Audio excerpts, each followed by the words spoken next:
Hello and welcome to the dojo.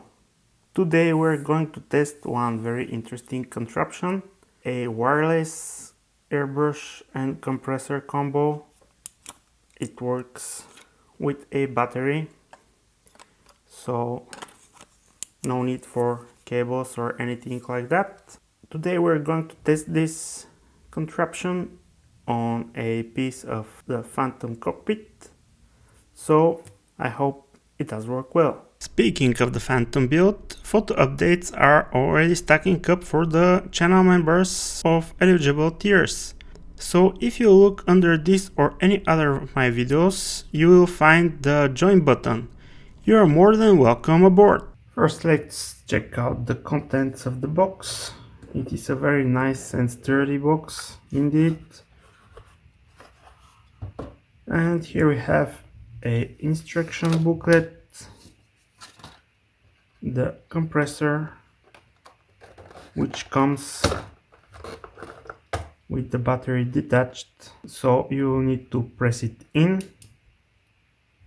Here we have indication for the percentage of the battery left, a 0.3 mm airbrush with interchangeable cups, the charging cable, one larger cup,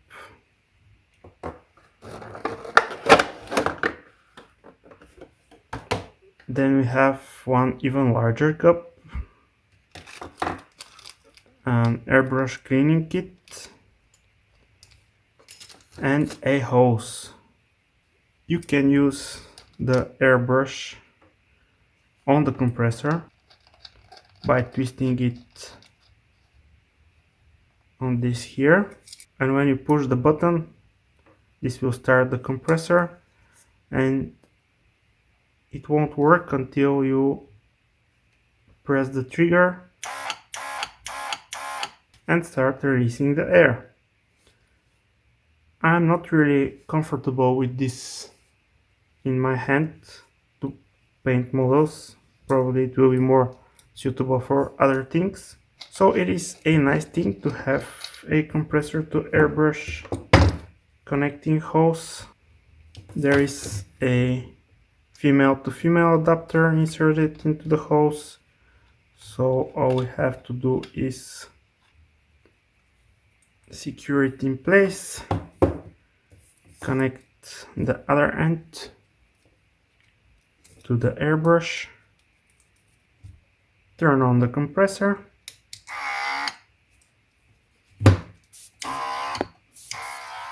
we can get the compressor out of the way,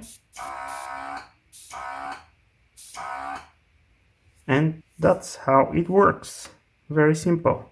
The airbrush has a screw mounted top lid, which is a first for me, but in general it's an airbrush. So let's go ahead and test it somewhere. So here is the cockpit top of the Phantom. In the paint cup I have the usual Mr. Surfacer 1500 black primer. The compressor offers 10 to 20 psi of working pressure and 7 to 9 liters of air per minute. From this test I can confirm that this is sufficient. Unlike a regular airbrush compressor that does not have an air tank, this does not deliver the air in noticeable pulses. Probably the frequency of the compression strokes is high enough to blend the air portions together.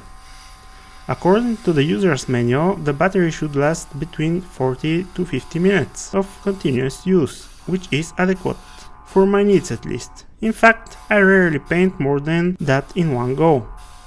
The charging time for the battery is slightly longer, 40 to 60 minutes. It is important to note that the compressor cannot be used while the battery is charging. One thing that I will add to improve the usability of this tool is a pressure regulator with a water trap.